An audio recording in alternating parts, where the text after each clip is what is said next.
نحمده ونصلي على رسوله الكريم اما بعد فاعوذ بالله من الشیطان الرجیم رب اشرح لي صدری ویسر لي امری واحلل عقدۃ من لسانی یفقهوا قولی۔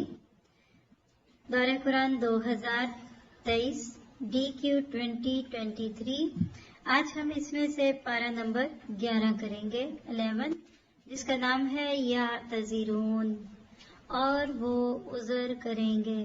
یہ نہیں کہا کہ یا زیرون، تا لگ کے باب افتعال آ گیا، بڑی ہی شدت سے عذر کریں گے۔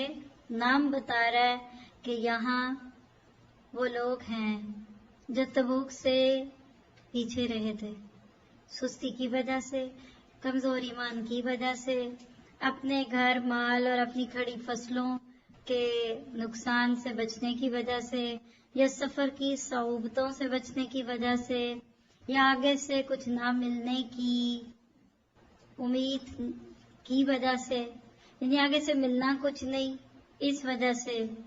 لیکن حقیقت یہ ہے کہ وہ جھوٹے تھے، سست تھے۔ اور اس میں جو تھیم ہم لیں گے وہ بہت اہم ہے، عظمت صحابہ میں وقافاً عند کتاب اللہ۔ یہ کیا ہوتا ہے؟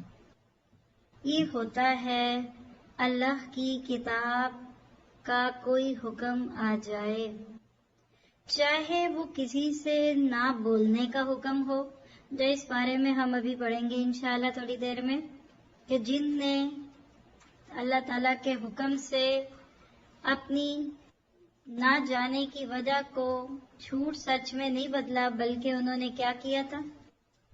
3 صحابہ کا تذکرہ آئے گا اس میں، اور یہاں بھی سے دیکھ لیجئے کہ وہ اس بارے کی شخصیات بھی ہیں، یعنی ساتھ ہی بتا دیتی ہوں۔ مرارہ بن ربی، کعب بن مالک، ہلال بن امیہ اور ابو خزمہ، یہ 4 اس بارے کی شخصیات ہیں۔ ان کے بارے میں جہاں آیتیں آئیں گی ہم ساتھ ساتھ پڑھیں گے۔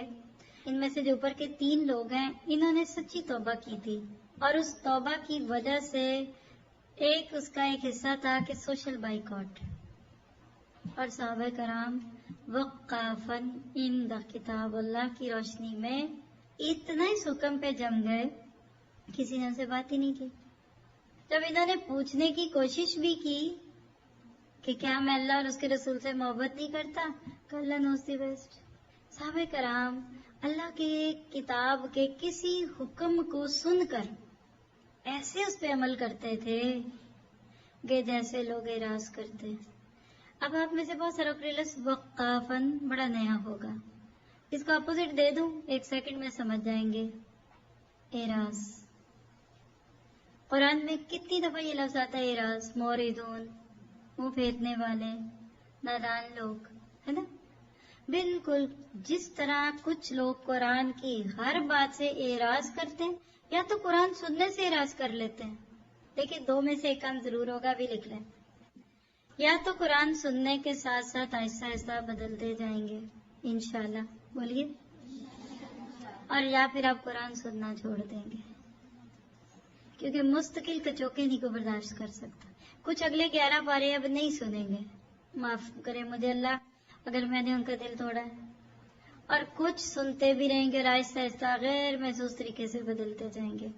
جو سنتے رہیں گے نا، ایک دن وہ صحابہ کی طرح وقافاً عند کتاب اللہ ہوں گے، یعنی اعراض کرنے کی بجائے کتاب کی باتوں کو سن کر عمل کرنے لگیں گے۔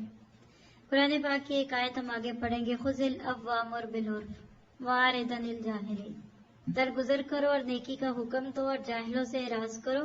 اور جب شیطان تمہیں کوئی وسوسہ دے دے، یعنی کوئی ایسی بات تمہارے سامنے آنے لگے، تو فاستعذ باللہ انہ سمیع علیم، پھر اللہ کی پناہ میں آ جاؤ، کیونکہ وہ سنتا بھی اور جانتا بھی ہے۔ اس آیت کے اندر یہ جو لفظ ہے نا وعارض عن الجاہلین، اس پہ ایک واقعہ آتا ہے، یہ آپ کو سنا دوں گی تو آپ کو وقافاً عند کتاب اللہ کا مطلب سمجھ آئے گا۔ واقعہ حضرت عمر فاروق کی خلافت کا ہے۔ عبید اللہ بن عبداللہ بن عتبہ کہتے ہیں کہ عبداللہ بن عباس رضی اللہ عنہ نے ان سے بیان کیا، عیینہ بن حسن بن حذیفہ مدینہ ہے، کوئی بھی تھے آپ نام نہ یاد رکھے، اور اپنے بھتیجہ حر بن قیس کے مکان پر ٹھہرے۔ الحر بن قیس ان لوگوں میں سے تھے جن کو عمر اپنے قریب جگہ دیتے تھے، یعنی he was very close to ہم، بلوڈ تھے. ہوتے نا کچھ لوگ آپ کے قریبی، سیکرٹری جس کو آپ کہتے ہیں. کہنے لگے ذرا مجھے ان سے ملوا تو دو. وہ ان کے مشیروں میں سے تھے، شورا میں سے تھے. عیینہ نے اپنے بھتیجے سے کہا ہے میرے بھتیجے، تم کو امیر المومنین کے ہاں بڑی قربت حاصل ہے، میری ان سے ملاقات تو کرا دو. یعنی کچھ لوگ رش کرتے ہیں آپ پہ کہ آپ اتنے قریبی ہیں کہ آپ بات بھی کر سکتے، سن بھی سکتے، بیٹھتے بھی، آپ کی اپروچ بھی ہے، آپ کے سارے کانٹیکٹس بھی ہیں، ہمیں ایک دفعہ سلام کرا دیں. اور ایک آپ ہیں کہ مہینوں حال نہ پوچھیں کسی کا، بات نہ کریں. فرق تو ہوگا نا. تو آپ کو یہ بات تو سمجھ آ رہی ہے نا. آج کسی سیاسی لیڈر کو سمجھ لیں یا کسی مذہبی رہنما کو سمجھ لیں. خیر انہوں نے کہا کہ کوئی بات نہیں، میں بات کر دیتا ہوں. انہوں نے الحر سے عمر کی ملاقات کی اجازت مانگی، عمر نے دے دی، ان کو کوئی اعتراض نہیں تھا. انہوں نے کہا آنے دو. عیینہ جب عمر کے پاس پہنچے تو انہوں نے کہا اے خطاب کے بیٹے، خدا کی قسم تم ہم کو نہ کچھ مال دیتے ہو نہ ہمارے درمیان انصاف کرتے ہو. یعنی گئے اور جا کے شکایت لگا دی. لوگ کہیں گے اس لیے تم نمبر نہیں دیتے، اسی لیے تم جانے نہیں دیتے، پاس نہیں آنے دیتے، وہ نہیں. خیر حضرت عمر یہ سن کر غصے میں آ گئے، ان پر اقدام کرنا چاہا.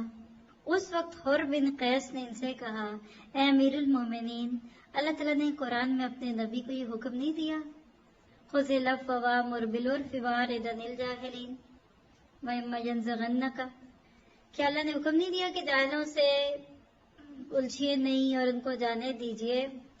راوی کہتے ہیں کہ خدا کی قسم اس کے بعد عمر نے ذرا بھی تجاوز نہیں کیا جبکہ انہوں نے قرآن کی آیت ان کے سامنے پڑھ دی. اور پھر ان کا کمنٹ سنیے. کہتے ہیں کہ واللہ ما جاوزها عمر حین تلاها علیہ وکان وقافا عند کتاب اللہ. اور عمر اللہ کی کتاب پر بہت زیادہ رک جانے والے تھے. یہ تھی رضی اللہ عنہم ورضوا عنہ بنانے والی صفت اصحاب رسول کی، کہ جہاں اللہ کی کتاب کی کوئی بات آ جاتی وہ وہی ایسے ہوتے جیسے ریڈ لائٹ پہ آپ رکتے ہیں، لکھ لیں اللہ کا حکم صحابہ کے لیے ریڈ لائٹ ہوتا تھا.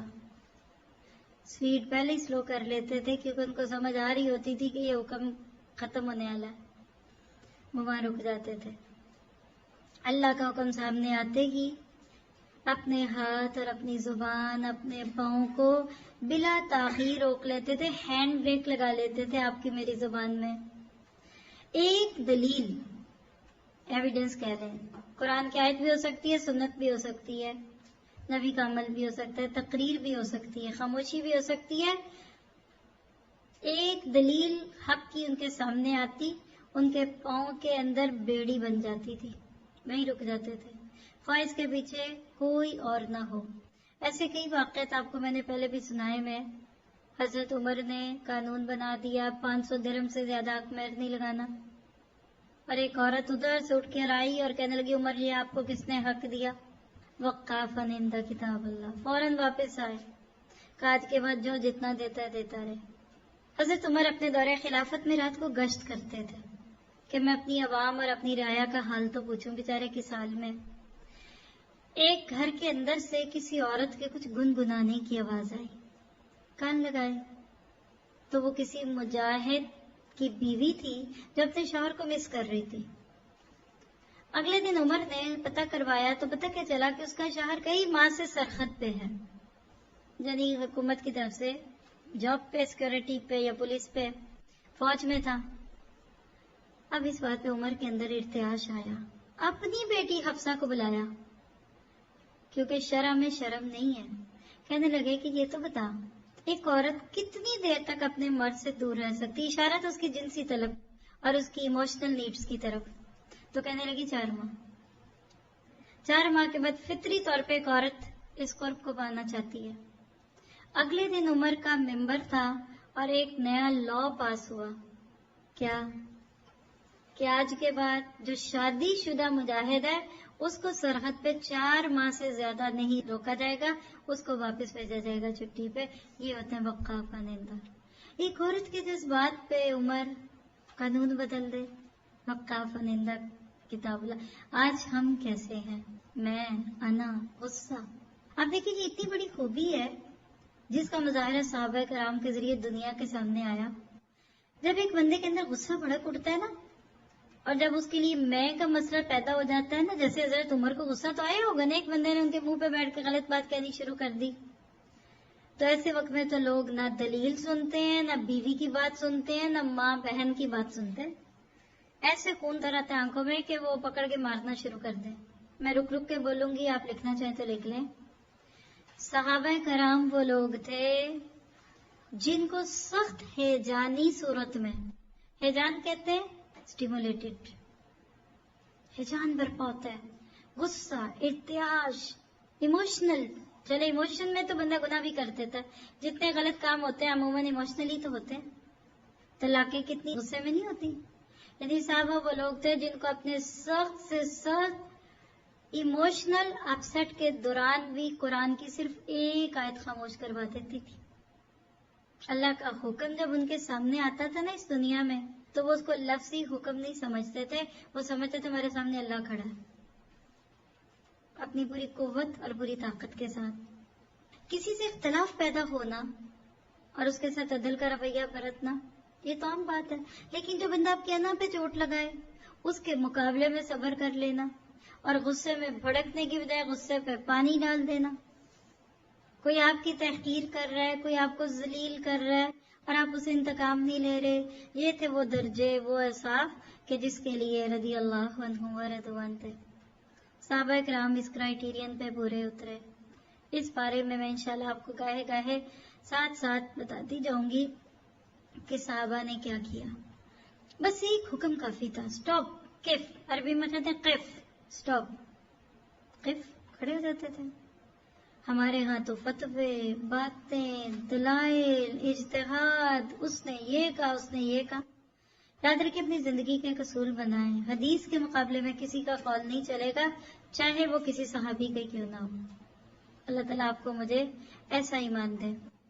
آگے اس بارے کے تھیم میں بھی ایک بڑی خوبصورت بات ہے جس کو انشاءاللہ وہ آیت آئے گی تو آپ کو ساتھ ہی لے کے چلوں گی. نوٹ کرنا چاہیں تو بھی نوٹ کر لیجئے. نیکی کرنا آسان، لیکن نیک بننا مشکل کیوں؟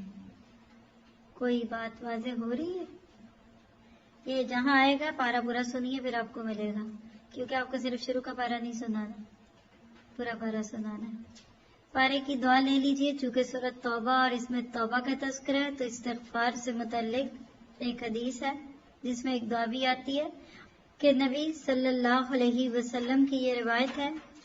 کیا کہا آپ نے؟ من قال استغفر اللہ، استغفر اللہ الذی لا الہ الا هو الحی القیوم واتوب الیہ غفر له وان کان فر من الزحف. صحابی کہتے ہیں کہ اللہ کے نبی، یعنی غلام تھے اللہ کے نبی کے زید، ان سے روایت ہے انہوں نے کہا کہ میں نے اللہ کے نبی کو یہ فرماتے ہوئے سنا، جس نے استغفر اللہ الذی لا الہ الا هو الحی القیوم واتوب الیہ کہا، اس کے گناہ معاف کر دیے جائیں گے اگرچہ وہ میدان جنگ سے ہی کیوں نہ بھاگ گیا ہو، کبیرہ گناہ کا مرتکب ہوا ہو. تو اس پورے بارے میں انشاءاللہ ہم ان چیزوں کو دیکھتے رہیں گے. اب ہم چلتے ہیں سورۃ توبہ کی آیت 94 پہ. یہاں سے سورت کے اینڈ تک 129 ہے، اور اس کے بعد پھر اس بارے میں پوری سورت یونس اور پھر سورت ہود کی ابتدائی آیات ہیں. اعوذ باللہ من الشیطان الرجیم یعتذرون الیکم اذا رجعتم الیہم. پہلا رکوع ہے، آیت 94 سے 99 ہے. اللہ تعالیٰ اور آخرت پر ایمان کی کچھ باتیں ہیں، آئیے دیکھتے ہیں.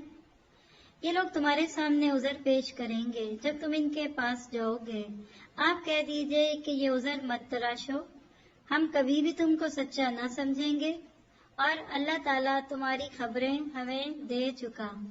کیا پتہ چلا کہ اب ہمارے سامنے سچے نہ بنو، اللہ تمہارے حال ہمیں بتا چکا اور آئندہ بھی اللہ تعالیٰ اور اس کا رسول تمہاری کارگزاری دیکھ لیں گے، پھر اسی کی طرف لوٹائے جاؤ گے جو پوشیدہ اور ظاہر سب کا جاننے والا ہے، پھر وہ تم کو بتا دے گا جو کچھ تم کرتے تھے۔ ہاں وہ اب تمہارے سامنے اللہ کی قسمیں کھائیں گے جب تم ان کے پاس واپس جاؤ گے، بس تم ان کو ان کی حالت پر چھوڑ دو، وہ لوگ بالکل گندے ہیں، ان کا ٹھکانہ دوزخ ہے، ان کاموں کے بدلے جو وہ کیا کرتے تھے۔ یہ اس لیے قسمیں کھائیں گے کہ تم ان سے راضی ہو جاؤ، اگر تم ان سے راضی ہو بھی جاؤ تو اللہ تعالیٰ سے فاسق لوگوں سے راضی نہیں ہوتا۔ ان آیات پہ ایک واقعہ ہے۔ اللہ کے نبی نے جب غزوہ تبوک کے موقع پہ حضرت علی رضی اللہ عنہ کو مدینہ میں خلیفہ بنایا تو انہوں نے عرض کیا کہ اللہ کے رسول، آپ مجھے عورتوں اور بچوں میں چھوڑے جاتے ہیں۔ ذرا نوٹ کیجئے، یہ بھی ایک معاملہ تھا، کچھ پیچھے رہ رہے ہیں اور کوئی اپنے پیچھے رہنے کو کہتے ہیں آپ مجھے عورتوں اور بچوں میں چھوڑ رہے ہیں۔ آپ نے فرمایا کہ کیا تم اس بات سے خوش نہیں ہوتے کہ تمہارا درجہ میرے پاس ایسا ہی ہو جیسے موسیٰ علیہ السلام کے پاس ہارون علیہ السلام کا تھا، لیکن میرے بعد کوئی پیغمبر نہیں آئے گا۔ اس صحیح مسلم کی روایت ہے 1639 نمبر کی۔ تو کیا پتا چلا، کچھ لوگ پیچھے رہتے ہیں اور کچھ پیچھے رہنے پہ پریشان ہوتے ہیں۔ آگے آیت 97، دیہاتی لوگ کفر اور نفاق میں بہت سخت ہیں اور ان کو ایسا ہی ہونا چاہیے کہ ان کو انہیں کام کا علم نہ ہو جو اللہ تعالیٰ نے اپنے رسول پر نازل فرمائے ہیں، اور اللہ تعالیٰ بڑا علم والا، بڑی حکمت والا ہے۔ اور ان دیہاتیوں میں سے بعض ایسے بھی ہیں جو کچھ خرچ کرتے ہیں اس کو جرمانہ سمجھتے ہیں، اور تم مسلمانوں کے واسطے برے وقت کے منتظر رہتے ہیں، برا وقت ان پر آ ہی پڑنے والا ہے، اور اللہ سننے والا، جاننے والا ہے۔ اور بعض اہل دیہات میں ایسے بھی ہیں جو اللہ تعالیٰ پر اور قیامت کے دن پر ایمان رکھتے ہیں، اور جو کچھ خرچ کرتے ہیں ان کو عند اللہ قرب حاصل کرنے کا ذریعہ اور رسول اللہ صلی اللہ علیہ وسلم کی دعا کا ذریعہ بناتے ہیں۔ یاد رکھو کہ ان کا یہ خرچ کرنا بے شک ان کے لیے قربت کا سبب ہے، یعنی موجب قربت ہے۔ ان کو اللہ تعالیٰ ضرور اپنی رحمت میں داخل کرے گا۔ اللہ تعالیٰ بڑی مغفرت والا، بڑی رحمت والا ہے۔ اللہ اکبر کبیرہ۔ کیسے اللہ تعالیٰ ہمیں ان آیات میں صحابہ میں سے خاص طور پہ اب کچھ لوگ ایسے کہ جن کا تعلق باہر مدینہ کے سبب سے تھا نا، ان کی بات پیش کر رہے ہیں۔ آپ دیکھیے کہ مدینہ کی بستی کے ارد گرد چھوٹے چھوٹے علاقے تھے، تو عام طور پہ جو دیہاتی لوگ ہوتے ہیں نا، ان کا علم نہیں ہوتا، دیکھنے میں ہمیں وہ غریب لگتے ہیں اور غریب ہونے کی وجہ سے ہم ان کو بڑا نیک سمجھتے ہیں، حالانکہ ہمیشہ ایسا نہیں ہوتا۔ شعور کی کمی کسی کی بھی برداشت نہیں ہوگی، چاہے وہ شہر میں رہے یا گاؤں میں، پیسے والا ہو یا غریب ہو۔ تو اللہ تعالیٰ نے ان ساری آیات میں عذر کرنے، بہانے کرنے والوں کی بات کر کے کچھ اور چیزیں ہمارے سامنے رکھ دی، اور وہ کیا تھی کہ کس طریقے سے لوگوں کے ساتھ معاملہ کیا جائے گا، اور ان کی باتوں میں سے کس کی بات کو قبول کیا جائے گا اور کس کی بات کو قبول نہیں کیا جائے گا۔ اب سوال یہ ہے کہ اللہ تعالیٰ اتنا کھول کھول کے بیان کرے فلاں منافق فلانی، تو اب آپ کو مجھے تو سرٹیفکیٹ مل گیا ہے نا لوگوں کو منافق کہنے کا۔ آج میں اور آپ ان نشانیوں کو دیکھ کر لوگوں کو منافق کہہ سکتے ہیں نا، ایک منافق نام کا اسٹیکر بنا لیں، اسٹیمپ دیں، نہیں کر سکتے کیونکہ وہی کا تار ٹوٹ چکا ہے۔ لکھیے یہ بات، کیونکہ آج ہمارے کلچر میں لفظ کافر اور منافق بے دریغ استعمال ہوتا ہے۔ اللہ کے نبی کے ذریعے جس بات کی خبر ہو گئی تھی تو ہو گئی تھی، اب آپ اور میں نہیں کر سکتے۔ بعض لوگ نبی صلی اللہ علیہ وسلم کی جماعت میں داخل ضرور ہوتے تھے یہ کہہ کر، سوچ کر آپ کے ساتھ لگے رہیں گے نا تو ہمیں آپ والے بینیفٹ بھی ملیں گے، لوگوں میں عزت بھی ملے گی۔ ان آیات میں اللہ تعالیٰ نے ان کو یہ پیغام دے دیا کہ جنت کسی کو ذاتی عمل کی بنیاد پہ ملتی ہے، کسی گروہ میں داخل ہونے سے نہیں ملتی۔ منافق سب کے ساتھ مسلمانوں کی جماعت میں رہتے، نماز روزہ بھی کرتے، اس کے باوجود وہ جہنمی ہے، کیونکہ قربانیوں اور ہجرتوں کے بغیر جو نماز اور روزہ ہوتا ہے وہ بھی قبول نہیں ہوتا، اور خاص طور پہ جب حالات تبوک جیسے آنے لگے۔ اور اصل بات یہ ہے کہ جس کے دل میں ایمان کا دیا جل گیا، آہستہ آہستہ انشاءاللہ وہ پورے کا پورا روشن ہوگا، لیکن جہاں نفاق کا ایک کیڑا آئے گا تھوڑے دن بعد ساری ٹوکری کے سیب جو ہیں وہ خراب ہو جائیں گے۔ اور یہاں عرابیوں کی بات ہے تو ہماری ماسیاں، ہماری میڈس، وہ بھی انسان ہیں، ان کی بھی ہدایت کی فکر کیجیے. وہ لوگ جو ہمارے لیے اتنی سہولتیں کریں، صبح بیچاریاں 8-9 بجے آ کر گھر میں سے نکل کر شام تک آپ کے ساتھ رہیں. آپ کے مالی بابے، آپ کے ڈرائیور سارا دن دھوپ میں بیٹھے آپ کا انتظار کریں کب بیگم صاحبہ باہر نکلیں اور وہ گاڑی لا کر دروازہ کھولیں. کیا ان کو اس کتاب کی ضرورت نہیں؟ ان کو ہدایت کی ضرورت نہیں؟ ان کا وقت کتنا قیمتی ہے. اپنی میڈس اور ایک بی سی ڈی گھروں میں 1-2 تو ہوتی ہے نا. کوئی کسی بھی جگہ، آپ کسی آفس میں ہیں، وہاں آپ کے ساتھ کوئی ڈور مین ہے، کوئی چائے پانی بنانے والا ہے، کسی بھی طرح ان کی ہدایت کا ذریعہ بن جائے. آپ کے پاس آ کر ان کو صرف نوٹ نہ ملیں، کپڑے نہ ملیں، دولت نہ ملے، وہ تو ہم ان کو ان کی محنت کا دیتے ہیں. اور آپ ایک لمیٹڈ ہی دیں گے نا، جو آپ کے ہینڈ میں ہے، جو آپ کر سکتے ہیں. کیا ہم فری میں نہیں دے سکتے؟ آپ کو دیکھیں باہر کی دنیا میں جو میڈس ہیں نا، وہ پر آور چارج کی جاتی ہیں. تو کچھ ساتھیوں کی مثال مجھے ہمیشہ یاد آتی ہے کہ وہ اپنی میڈ کو 4 گھنٹے کے لیے بلاتی، پیسے تو 4 گھنٹے کے دیں گی، 3 گھنٹوں میں کام کرا لیتی جلدی سے، اور 1 گھنٹہ ان کو اپنے ساتھ بٹھا کر تو کلاس دلواتی. جو خود سنتی تھی ساتھ سناتی. میڈ کو اور کیا چاہیے؟ پیسے تو مل رہے ہیں اور مزے سے ساتھ بیٹھی سن رہی. اور وہ اتنی اچھی پھر بعد میں اس کے لیے ثابت ہوئی.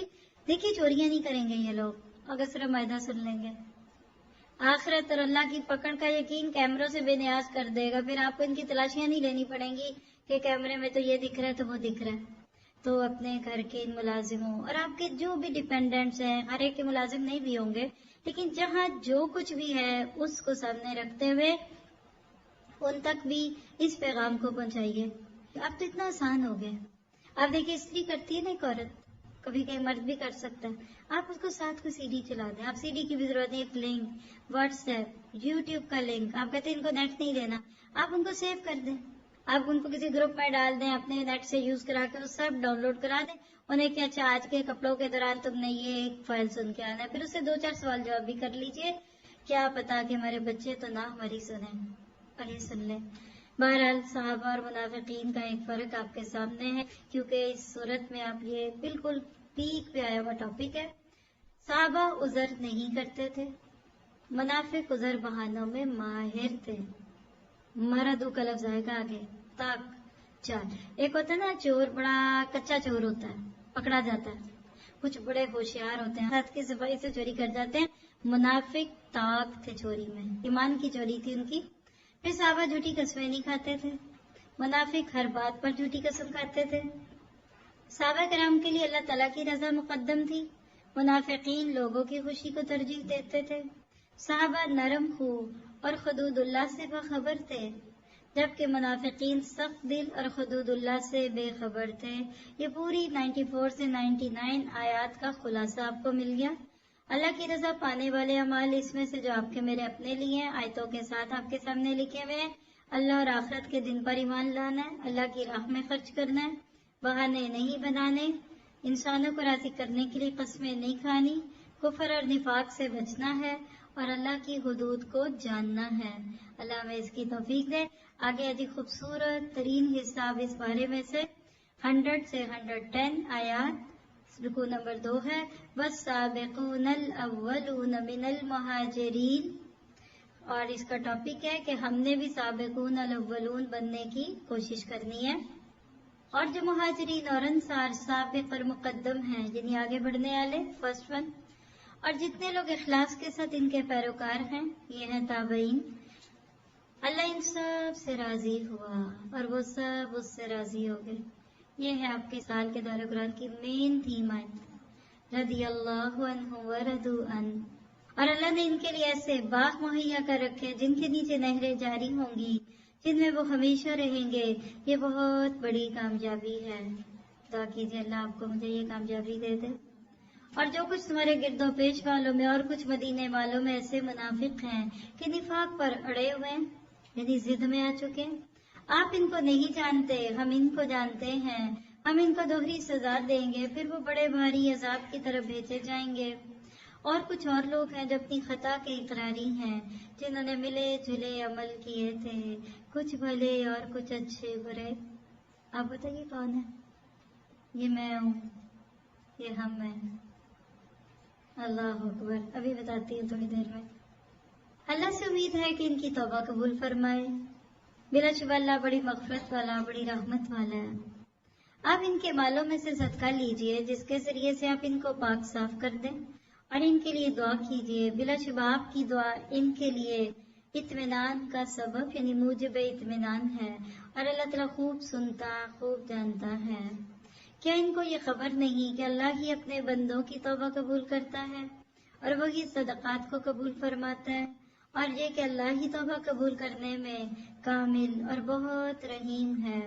کہہ دیجئے کہ تم عمل کیے جاؤ، تمہارے عمل اللہ خود دیکھ لے گا، اور اس کا رسول اور ایمان والے بھی دیکھ لیں گے، اور ضرور تم کو اسی کے پاس جانا ہے جو تمام کھلی اور چھپی تمام چیزوں کو جاننے والا ہے۔ بس وہ تمہارا کیا کرایا تم کو بتلائے گا۔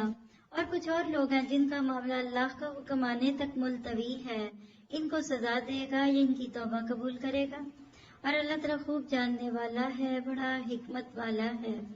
اور بعض ایسے ہیں جنہوں نے ان اغراض کے لیے مسجد بنائی کہ ضرر پہنچائیں اور کفر کی باتیں کریں اور ایمانداروں میں تفریق ڈال دیں، اور اس شخص کے قیام کا سامان کریں جو اس سے پہلے سے اللہ اور رسول کا مخالف ہے، اور قسمیں کھائیں گے کہ سوائے بھلائی کے ہماری کوئی اور نیت نہ تھی، اور اللہ گواہ ہے کہ وہ بالکل جھوٹے ہیں۔ لیکن ان کے جھوٹے ہونے پہ اللہ کی گواہی ہے۔ آپ ان میں کبھی کھڑے نہ ہوں، البتہ جس مسجد کی بنیاد اول دن سے تقویٰ پر رکھی گئی ہے وہ اس کے لائق ہے کہ آپ اس میں کھڑے ہوں۔ اس میں ایسے لوگ ہیں یعنی آدمی کہ وہ خوب پاک صاف ہونے کو پسند کرتے ہیں، اور اللہ خوب پاک ہونے والوں کو پسند کرتا ہے۔ پھر آیا ایسا شخص، یعنی پھر کیا ایسا شخص بہتر ہے جس نے اپنی عمارت کی بنیاد اللہ سے ڈرنے پر اور اللہ کی خوشنودی پر رکھی ہو، یا وہ شخص کہ جس نے اپنی عمارت کی بنیاد کسی گھاٹی کے کنارے پر کہ جو کہ گرنے ہی کو ہو رکھی ہو، پھر وہ اس کو لے کر آتش دوزخ میں گر پڑے، اور اللہ تعالیٰ ایسے ظالموں کو سمجھ ہی نہیں دیتا۔ ان کی یہ عمارت جو انہوں نے بنائی ہمیشہ ان کے دلوں میں شک کی بنیاد پر کانٹا بن کر کٹکتی رہے گی۔ ہاں مگر ان کے دل ہی اگر پاش پاش ہو جائیں تو خیر، اور اللہ تعالیٰ بڑے علم والا، بڑی حکمت والا ہے۔ بہت ہی خوبصورت رکوع ہے۔ آپ نے رکوع کے بالکل شروع میں ہی آیت 100 میں اور اس کے بعد 110 سے 2 میں تابعین اور صحابہ کرام میں سے بہترین گروہ مہاجرین اور انصار کا تذکرہ دیکھا۔ یعنی اس میں اللہ تعالیٰ نے صحابہ اور تابعین کی تحسین یعنی تعریف فرمائی ہے۔ کون تھے؟ سابقون الاولون، اللہ کی رضا پر بلا تعامل خوشی سے عمل کرتے تھے، اخلاص کے ساتھ نبی کی پیروی کرتے تھے، اور اگر کبھی کوئی گناہ ہو جاتا تو گناہوں کا اعتراف کرنے میں بھی جلدی کرتے تھے۔ آیت 102 کی شان نزول میں ایک واقعہ ہے۔ ابو لبابہ کے بارے میں یہ آیت نازل ہوئی جب انہوں نے بنو قریظہ سے کہا تھا کہ یہ ذبح کی جگہ ہے، اور ہاتھ سے اپنے حلق کی طرف اشارہ کیا۔ پیچھے بھی ایک آیت ان سے متعلق آپ کو دی تھی، دونوں ہی آتی ہیں تفاسیر میں، آپ کوئی بھی لے لیجئے۔ ابن عباس کہتے ہیں کہ باخرونہ سے مراد ابو لبابہ اور ان کے اصحاب کی جماعت ہے جو غزوہ تبوک میں شرکت جہاد سے پہلو تہی کیے تھے، اور جب اللہ کے نبی غزوہ تبوک سے واپس ہوئے تو ان لوگوں نے اپنے آپ کو مسجد کے ستونوں سے باندھ لیا اور قسم کھا لی تھی کہ جب تک رسول اللہ ہمیں خود نہ کھولیں ہم نہ کھولے جائیں گے۔ اور جب یہ آیت وَآخَرُونَ اعْتَرَفُوا بِذُنُوبِهِمْ نازل ہوئی تو اللہ کے نبی نے ان کو کھول دیا اور ان کا جنگ سے کوتاہی کا قصور معاف کر دیا۔ یہ تفسیر ابن کثیر سے آپ خود بھی پڑھ سکتے ہیں۔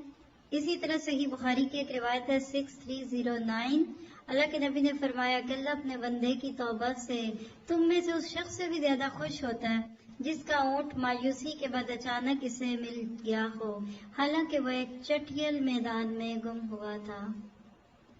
اور اس میں حقیقت میں آپ کو وہ کردار ملیں گے جس میں سے اس پارے کے 3 ہیروز مرارہ بن ربی اور کعب بن مالک اور ہلال بن امیہ آتے ہیں۔ سورۃ توبہ کی آیت 106 ان 3 صحابہ کرام کی کہانی پہ ہے۔ ہم جب ان سب کے قصے پڑھتے ہیں تو ہمیں تو یقین ہی نہیں آتا کہ ہم بھی اسی اللہ کے سامنے جواب دیں جدھر ان کو پیش کیا جانا، یہ بھی اسی جنت میں جانے کے خواہش مند ہے جس میں ہم نے جانا۔ ہوا کیا تھا؟ آپ اس میں مہاجرین اور انصار سے متعلق بات تو پیچھے سن ہی چکے تھے۔ لیکن یہاں تو یہ وہ لوگ ہیں کہ جن سے تبوک چھٹ گیا، گویا کہ ان سے جنت چھٹ گئی. دیکھیے کبھی کبھی نیکی کا ایک موقع چھٹتا ہے تو جنت چھٹ جاتی ہے. بھلا کیسے؟ یہاں تو اتنا سفر نہیں لوگ کرتے نا، ٹرینوں پہ، بسوں پہ، لوکل ٹرانسپورٹ نہیں ہوتی. چلیے جہاز پہ کبھی سفر کیا ہو، صرف 5-10 منٹ کے ڈیلے کی وجہ سے فلائٹ چھٹ گئی. شہر فیصل پہ رش تھا، ملیر کینٹ میں پھنسے ہوئے تھے، بس 1-2 موڑ تھا اور پھر ٹائم ختم ہو گیا. کتنا افسوس. حالانکہ زیادہ سے زیادہ کیا ہے، وہ فلائٹ نہیں ملی، اگلی مل جائے گی، شاید کمپنسیٹ ہی کر دے، اور نہیں ہے تو اگلی ٹکٹ لے لیں گے آپ. دیکھیے اگر کسی ایک نیکی سے پیچھے رہنے کی وجہ سے میری جنت کی فلائٹ مس ہو گئی تو کیا ہوگا، وہاں کیا ہوگا. صحابہ کرام کو جو رضی اللہ عنہ کا یہ ٹائٹل مل رہا ہے، اس میں یا تو وہ مہاجر بننے کی بنیاد پہ ملا تھا یا انصار بننے کی قیمت پہ ملا تھا. وہ یکسو تھے، وہ فوکس تھے، انہوں نے ہر موقع پہ لبیک کہا تھا. وسائل تھے تو اللہ کے لیے پیش کر دیے، اور اگر مسائل تھے تو اس کو خود حل کرنے کی کوشش کی. صحابہ کرام اول دور میں تو ایسے تھے ہی، اس کے بعد کے تابعین اور اس کے بعد پہ تبع تابعین میں خیر القرون قرنی، پھر ثم الذین یلونہم، پھر اس کے آگے آگے یہ ایمان کی شمع دھیمی ہوتی گئی. لیکن اللہ کے نبی صلی اللہ علیہ وسلم کے دور میں کچھ لوگ ایسے تھے کہ جو پیچھے تو رہتے تھے لیکن پھر آگے بڑھ جاتے تھے. اور جو رضی اللہ عنہم کی بات ہے نا، اللہ نے ان کو کچھ ایسے حالات سے گزارا کہ جس کے بعد ان کا وہ گناہ معاف ہو گیا. آپ اس سورت توبہ کے بالکل اب آخری پورشن میں مختلف طبقات سے ملنے والے ہیں. اب دیکھیے کہ کچھ لوگ ایسے ہوتے ہیں ان کی طبیعت میں شر نہیں ہوتا، معمول کے مطابق دینی عمل بھی کرتے ہیں، 1 2 3 کر کے لکھتے جائیں، عام کام کریں گے. لیکن جب دین کا کوئی ایسا تقاضا سامنے آتا ہے جس کی چوٹ ان کی زندگی پہ پڑتی ہے، اپنا کچھ چھوڑنا پڑتا ہے، کوئی گیٹ اپ چھوڑنا پڑتا ہے، کوئی اپنے زندگی، مال، وقت، اپنے اسٹیٹس سے پیچھے ہونا پڑتا ہے، تو یا تو قوت فیصلہ میں کمزوری ہوتی ہے یا دنیا میں مشغولیت، جس کی وجہ سے وہ دین کے راستے میں اپنا حصہ ادا نہیں کر پاتے، تو رکاوٹ بن گئی. ایسے لوگ قصوروار تو ہوتے ہیں، لیکن ان کا قصور اس وقت معاف کر دیا جاتا ہے جبکہ یاد دہانی کے بعد وہ غلطی کا اعتراف کر لیں اور شرمندگی کے ساتھ دوبارہ دین کی طرف لوٹ آئیں. اور یاد رکھیے کہ کسی کو آپ غلطی کا احساس دلائیں اور وہ اعتراف اور کر لے اور شرمندہ ہو، اس سے پتہ چلتا ہے کہ ان کے اندر خیر ہے. وہ احساس گناہ کو دھونے کے لیے پھر اپنا کچھ محبوب مال یا اس کا کچھ حصہ اللہ کے راستے میں پیش کرتے ہیں کہ اللہ ہمارا یہ مال قبول کر لے. نبی کو لالا کر دے دیتے تھے تاکہ ان کے اندر کا جو گلٹ تھا نا، نیکی سے پیچھے رہنے کا، وہ دور ہو جائے. جیسے کعب بن مالک نے توبہ کی قبولیت کے بعد اللہ کے نبی سے کہا تھا میں اپنا سارا مال اللہ کے راستے میں دینا چاہتا ہوں، کیونکہ آج کے دن سے بڑی خوشی مجھے زندگی میں کبھی نہ ملی. تو پتہ کیا چلا کہ اللہ کے ہاں اصل برائی کسی بندے کی غلطی کرنا نہیں ہے، غلطی پہ قائم رہنا ہے. اور جو غلطی کرنے کے بعد اس کی تعویلیں ڈھونڈے گا وہ برباد ہوگا، اور جو غلطی کا اعتراف کرے گا وہ اپنی اصلاح بھی کرے گا اور رضی اللہ عنہ ورضوا عنہ کے گروہ میں شامل ہو جائے گا. جب غلطی ہوتی ہے نا، اس کے بعد 2 پاسبلٹیز ہوتی ہیں، 2 پاسبلٹیز. ایک یہ کہ وہ بندہ غلطی کر کے اعتراف کر لے، کنفیس کر لے، اور دوسرا یہ کہ اور سخت ہو جائے، سٹبن، ڈھیٹ پن. جو غلطی پہ اعتراف کر لے گا اس کے اندر تواضع آئے گی، اس پہ اللہ کی اور زیادہ رحمتیں ہوں گی. اور جو سخت ہو جائے گا وہ ہے کہ اللہ کے غضب کے راستے پہ جائے گا. وہ اپنے آپ کو بے گناہ ثابت کرنے کے لیے جتنی مرضی جھوٹی تعویلیں کر لے، بلکہ وہ کہتے ہیں نا ایک جھوٹ کو چھپانے کے لیے 100 جھوٹ بولنے پڑتے ہیں. اسی طرح ایک غلطی کو نبھانے کے لیے بہت سی غلطیاں کرتا رہے گا. اسی لیے پہلا شخص اللہ کی رحمتوں میں ہوگا اور دوسرا اللہ کی سزا میں ہوگا. ہم نے اس میں جن لوگوں کے بارے میں پڑھا ہے ان میں کعب بن مالک اپنا یہ قصہ سناتے ہیں. وہ کہتے ہیں کہ میں خوشحال تھا، بلکہ آپ پڑھیے، آپ رحیق مختوم کھول لیجئے یا تجلیات نبوت یا کوئی بھی تفسیر کی بک کھول کر ان آیتوں میں قصہ پڑھیں. اور مجھے جو فیوریٹ لگتا ہے وہ بخاری میں سے کعب بن مالک ہے، 3 بڑے بڑے صفحوں پہ یہ قصہ ہے، اس کو پڑھ لیجیے. آپ کو سمجھ آ جائے گا کہ کچھ لوگ جب پیچھے رہتے ہیں تو اس کے بعد وہ بہت آگے بڑھ جاتے ہیں. پیچھے رہ کر اعتراف کر کے دنیا میں خود کو سزا کے لیے پیش کر کے یہ وہ لوگ تھے جو آگے بڑھ گئے اور اللہ تعالیٰ نے پھر ان کو اپنی رضا کی سرٹیفکیٹ دے دی. آخری عمر میں نابینا ہو گئے تھے. ان کا بیٹا ان کو ہاتھ پکڑ کر مسجد لے جاتا تھا. اس وقت انہوں نے ایک قصہ سنایا تھا کہ جب نبی واپس آئے اور لوگ جھوٹے سچے عذر پیش کر کے پاس ہو رہے تو میرے بھی دل میں آیا تھا کہ میں یہ کر دوں، لیکن میں نے اس لیے نہیں کیا کہ میں اللہ کے ہاتھ نہیں بچوں گا. اور جا کے اللہ کے نبی کو سچ سچ بتا دیا، اللہ کے نبی میرے پاس کوئی عذر نہیں ہے، لیکن میں کیا کروں کہ بس میرے سے سستی ہو گئی. اللہ کے نبی نے کہا جب تم نے اپنا معاملہ اللہ کے پاس ڈال دیا تو انتظار کرو. باہر آئے تو کہتے میرے رشتہ داروں نے میرا مذاق اڑایا اور یہ شاعر تھے اور بہت خوبصورت بات کرتے تھے.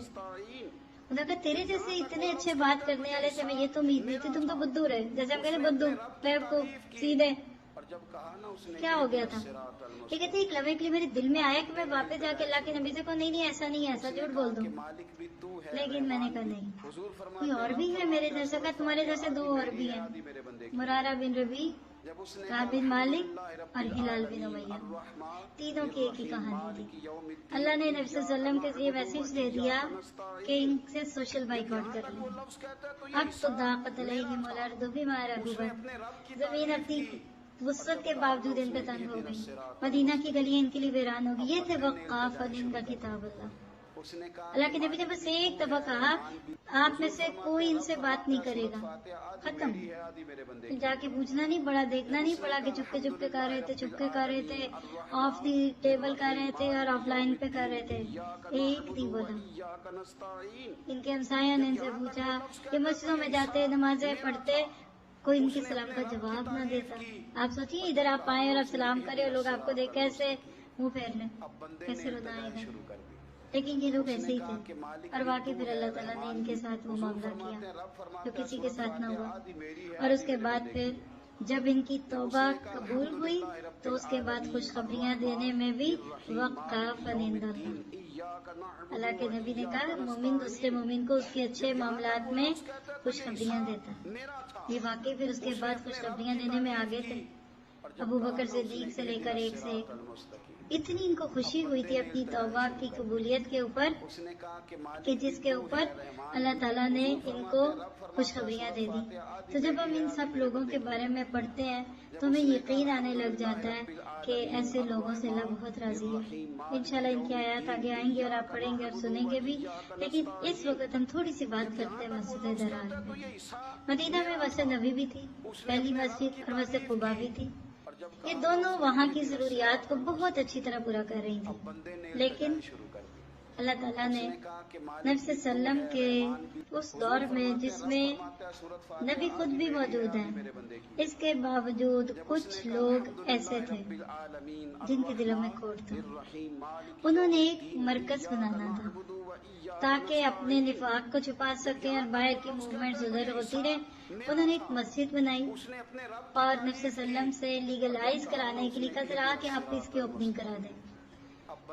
صاف دل کے تھے. آپ نے کہا ابھی تو میں تبوک پہ جا رہا ہوں، واپسی پہ کر دوں گا. جب آپ واپس آئے نا تو آپ نے اس سے پہلے کہ وہاں آ کر کوئی نماز پڑھتے اللہ تعالیٰ نے یہ آیات اتارتی جو آپ ابھی پڑھ کر آئے ہیں، جس کا پیغام کیا ہے کہ ہر مسجد مسجد نہیں ہوتی. کچھ مسجدیں مسجد درار ہوتی ہیں اور کچھ مسجدیں مسجد نبوی اور مسجد قباء ہوتی ہیں. اصل میں یہ ایک سمبل بھی ہے. زندگی کی تعمیر کریں گے تو اس کی 2 بنیادیں ہیں، یا تقویٰ پہ اپنی زندگی گزاریں یا ظلم پہ. تقویٰ پہ جو زندگی چلتی ہے نا اس میں سب حق والوں کو حق دیا جاتا ہے، اس کی عمارت مضبوط ہوگی. اور جو ظلم کرے گا نا وہ ہر وقت خطرے میں ہوگا. اور مسجد درار جیسی مثالیں کہ جس میں مسلمانوں کو نقصان دینے کے لیے ایک قسم کا گھات تھا. مدینہ میں اب کون سا اپنا مرکز بنائے، سب کو پتہ لگ جاتا. تو مسجد کا نام دے دو تاکہ اندر کھاتے ہم کریں. اس کی ڈیٹیل اب بعد میں پڑھ لیں، لیکن اس وقت آپ کے ساتھ ایک شیئر کروں گی جو ہمارے آپ کے ساتھیوں میں سے کسی نے بھیجی کہ ان کا اس آیت کے ساتھ کیا تعلق ہے. کیونکہ کچھ چیزیں کچھ لوگوں کی ہدایت کا ذریعہ بھی بن جاتی ہیں اور کچھ لوگوں کو کچھ چیزیں دوسری طرف لے آتی ہیں. تو اس میں آپ کا میرا کام کیا ہے کہ ہم اپنی اصلاح کر لیں. یہ لکھتی ہیں کہ کچھ بہت ہی اچھی دعائیں ہیں، اللہ تعالیٰ ان کے حق میں بھی یہ قبول فرمائے. کہتی ہیں کہ کعب بن مالک، ہلال بن امیہ اور مرارہ بن ربیع پہلے صرف 3 نام تھے میرے لیے، تاریخ کا ایک حصہ. آپ پے در پہ دور قرآن اور سبیل الجنہ کے بعد یہ میرے لیے نام نہیں بلکہ کردار ہیں، جیتے جاتے. کعب بن مالک سے تو مجھے اپنے باپ جیسی محبت محسوس ہوتی ہے. یہ تینوں جب شرمندہ نبی کریم کے حضور پہنچتے ہیں تو میں ان کی شرمندگی دل میں محسوس کرتی ہوں. ان کے لرزتے کانپتے قدم جیسے میں دیکھ سکتی ہوں. یہ نبی کریم صلی اللہ علیہ وسلم کے سامنے شرمندہ ہیں، احکام الہی بر زبان نبی سننے کے منتظر ہیں. میں اب یہ محسوس کرتی ہوں یہ لوگوں کو سلام کرتے ہیں، لوگ منہ پھیر لیتے ہیں. میں اس درد کو محسوس کرتی ہوں اور ان اصحاب کے دل کی تکلیف بھی سمجھ میں آتی ہے جو ان کو نبی کریم صلی اللہ علیہ وسلم کے کہنے پر جواب نہ دے کر محسوس کرتے ہوں گے. پھر جب فجر کی نماز میں ان کی معافی آسمانوں سے نازل ہوتی ہے تو میں بے تحاشا روتی ہوں. میں آج بھی مدینہ منورہ میں حرم میں بیٹھی سوچتی ہوں، یہ سعودیہ سے ہے اسٹوڈنٹ جو یہ بات لکھ رہی ہیں، حرم میں بیٹھ کر یہ سوچتی ہوں کہ ابو بکر صدیق کہاں سے بھاگے ہوں گے ان کو خوشخبری سنانے. وہ لمحات اس مسجد کے لیے کیسے خوشی سے بھرپور ہوں گے جب آسمان سے یہ بشارت نازل ہوئی. ان تینوں کے دل نے اس خوشی کو کیسے برداشت کیا ہوگا. ان میں تو کفر بھی نہیں، منافقت بھی نہیں، سچے مومن ہیں، اور بس سستی نے ان کو کس مقام پر کھڑا کر دیا. ہماری تو ساری زندگی سستی میں گزر رہی ہے. سچ کی جھوٹ؟ ہم نے 1-2 گھنٹے کی کلاس لے کے کیا تیر مار رہے ہیں بھائی؟ پچھلے 20-21 گھنٹوں کا حساب کس کے پاس ہے؟ ہماری تو ساری زندگی سستی میں گزر رہی ہے، جبکہ منافقت بھی دل میں کہیں موجود ہے. پھر ہمارا کیا ہوگا؟ استاذہ جی، میرے غفلت میں ڈوبے دل میں ان رسمی ناموں کو زندہ کردار بنانے میں اللہ تعالیٰ نے آپ کو سبب بنایا. اس کے لیے میں صرف آپ کے لیے دعا ہی کر سکتی ہوں. اللہ تعالیٰ جنت میں آپ کو ان سب کا ساتھ نصیب فرمائے. اور میں ان کو کہتی ہوں کہ آپ صرف میرے لیے یہ دعا نہ کریں، میرے سارے انصار اللہ، میرے ساتھ جتنے لوگ اس میں ہیں ان کے لیے بھی یہ دعا کیجیے، کیونکہ میں اکیلے کچھ نہیں کر سکتی. مسجد درار کے بارے میں بھی سن لیجیے. سورۃ توبہ کی تفسیر میں ذکر ہوا مسجد درار کا. مسجدیں جو اللہ تعالیٰ کا گھر ہوتی ہیں. مسجد وہ جگہ جس کے لیے حدیث مبارکہ میں آیا کہ اللہ تعالیٰ کی پسندیدہ ترین جگہ مسجد ہے. مسجد جس کی تعمیر کرنے والے کے لیے جنت کا وعدہ ہے. وہی مسجد جب نیت کے کھوٹ کے ساتھ تعمیر کی جائے تو قرآن اس کو بدترین مثال کے ساتھ تا قیامت نشان عبرت کے طور پہ بیان کر دیتا ہے تاکہ ہم جیسے لوگ نیتوں کی اصلاح کر لیں. اس جملے کو لکھیے گا کہ مسجد درار کا پورا واقعہ آپ کی میری نیت کی اصلاح کے لیے. دوران تفسیری سائٹ پر جو بات سامنے آئی وہ دل کو لرزا دینے والی ہے.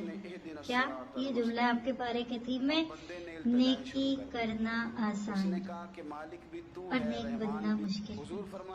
ذرا چند سیکنڈ توقف کروں نا تو آپ اس کو جذب کریں. آج کتنی نیکیاں ہو رہی ہیں، کتابیں بھی موجود ہیں آسان نیکیاں، پڑھ لیجیے جا کر ڈھونڈ کے مل جائے گی آپ کو. اتنی دفعہ یہ آیت پڑھو، یہ وظیفہ کرو، یہ دعا کرو، یہ ورد کرو، جنت میں اتنے محال، یہ کرو وہ کرو، بھوکوں کو کھانا کھلاؤ. نیکیاں بہت ہیں. آج نیکیاں کرنے والے بھی اکثر، سب نہیں، آپ جیسے نہیں ہیں سب، نیکیاں کرنے والے بھی کچھ لوگ نیک نہیں ہیں. اللہ مجھے معاف کرے اور ہمارے ابو پہ پردے ڈالے. مسجد بنانا آسان، مسجد کو آباد کرنا مشکل ہے. رمضان میں نیکی کرنا آسان اور بقایا 11 ماہ خود کو واقعتاً نیک بنا کر رکھنا مشکل ہے۔ بات دل کو لگ رہی ہے کچھ نہ کچھ؟ ہاں، رمضان میں ہم کتنے نیک ہو جاتے ہیں، بعد میں کیا ہوگا، عید کی پارٹیوں میں کیا ہوگا، رمضان کے بعد کی شادیوں میں مہندی اور اپٹن اور کنسرٹس میں کیا ہوگا۔ رمضان میں نیکی کرنا آسان اور بقیہ 11 ماہ خود کو واقعتاً نیک بنا کر رکھنا مشکل ہے۔ صدقہ دینا آسان، لیکن اس صدقے کی حفاظت مشکل ہے۔ ہم نیکیوں کے انبار پھٹے ہوئے تھیلے میں جمع کرنے والے لوگ ہیں، یعنی ہمارے تھیلے میں سوراخ ہیں جس میں سے نیکیاں گرتی ہیں۔ نیکیاں کرتے جاتے ہیں اور اپنی فصلیں اپنے ہی ہاتھوں جلاتے جاتے ہیں، کبھی غفلت کر کے، کبھی غیبت کر کے، کبھی دل آزاری کر کے، کبھی منافقت کے ساتھ اور کبھی ریاکاری کے سبب۔ کیا ہم نے کبھی سوچا کہ رمضان میں نیکی کرنا اتنا آسان اور بقیہ 11 ماہ اسی نیکی کو استقامت کے ساتھ کرتے رہنا مشکل کیوں ہے؟ رمضان میں تلاوت قرآن آسان اور اس کے بعد مشکل کیوں؟ رمضان میں نوافل آسان اور بعد میں گراں کیوں؟ رمضان میں صدقہ و خیرات آسان، باقی 11 مہینے میں مشکل کیوں؟ کیا رمضان کا رب اور بقیہ 11 ماہ کا رب الگ ہے؟ میں ایک جملہ بول دوں کہ ہم رمضانی مسلم ہیں کہ رحمانی مسلم ہیں؟ اس کے پیچھے وہی بات پوشیدہ ہے کہ ہم نیکی تو آرام سے کر لیتے ہیں لیکن نیک نہیں بنتے۔ وہ کہتے ہیں نا، لگتی ہے اس میں کچھ محنت سے زیادہ۔ جب ہی پہلی شوال کے چاند کے ساتھ ہماری نیکیوں کا تھیلا اگلے رمضان تک بند ہو جاتا ہے، قرآن شیلف میں سجا دیے جاتے ہیں اور مٹھیاں کس کے بند ہو جاتی ہیں، پھر فی سبیل اللہ ہم سے پیسے نہیں نکالے جاتے، اور اس سے بھی زیادہ افسوس کی بات کہ ہمارے تھیلے پھٹے ہوئے ہیں۔ ہم اپنی جمع کی ہوئی نیکیاں ہر گزرتے دن کے ساتھ گراتے چلے جاتے ہیں اور ہمیں خبر بھی نہیں ہوتی۔ اگر ہم خود سے سوال کریں کہ ہم نیک کیوں نہیں بنتے، اس کا آسان سا جواب یہ ہے کہ ہماری نیتوں کی درستگی کی ضرورت ہے۔ ہم رمضان کے رب کی عبادت کرتے ہیں اور 11 ماہ کے رب کو الگ سمجھتے ہیں۔ ہمارے ذہن میں ایک مہینہ نیکیاں کر لینا کافی ہے، اور اس تمام سوچ کے اندر جو بیج موجود ہے اس بیج میں تقویٰ موجود نہیں ہے۔ کوشش کیجئے کہ جو گنتی کے چند دن باقی رہ گئے ہیں اس میں نیکیاں نہیں کریں۔ یہ کیا کہہ دیا؟ ان میں نیکیاں نہیں کریں بلکہ ان میں نیک بننے کی سچی کوشش کریں، اور اللہ تعالیٰ آپ کا حامی و ناصر ہو۔ کیا اس قارئ قرآن سے آپ کو اس میں مدد مل رہی ہے؟ کتنے لوگ ہیں جو گواہی دیں گے کہ یہ رمضان آپ کو نیکیاں کرنے سے زیادہ نیک بننے پہ مائل کر رہا ہے؟ ہم نے کیا سیکھا؟ سستی اور تساہل سے بچنا اور توبہ کرنے میں جلدی کرنی ہے۔ ہم کمزور ہیں، ہم سے غلطیاں ہوں گی، اس لیے جہاں سستی ہو گئی، لتھارجک ہو گئے، ڈیلی ڈیلی کا شکار ہو گئے، فوراً کہہ دے ربنا ظلمنا انفسنا وان لم تغفر لنا وترحمنا لنکونن من الخاسرین۔ اور رضا الہی پانے کے اعمال اس رکوع میں سے کیا ملے؟ نیکیوں میں سبقت کرنا۔ ہجرت کا موقع ہے تو ہجرت کرنی ہے، انصار اللہ بننے کا موقع ہے تو انصار اللہ بننا ہے، تزکیے کا کام کرنا ہے، اللہ کی رضا پر مساجد اور مدارس کی بنیادیں رکھنی ہے اور بنیادیں بننا ہے، پاک رہنا ہے، توبہ کرنی ہے، صدقہ و خیرات کرنا ہے، اور جو نیکیاں کریں اس کو کافی نہیں سمجھنا۔ اللہ تعالیٰ آپ سے مجھ سے راضی ہو۔ یہ تھا جی آج کا حصہ، پورے آج تک کے اس حصے پہ بھاری ہے جو ہم پڑھ چکے۔ سبحان ربک رب العزت عما یصفون وسلام علی المرسلین والحمد للہ رب العالمین۔ السلام علیکم ورحمۃ اللہ وبرکاتہ۔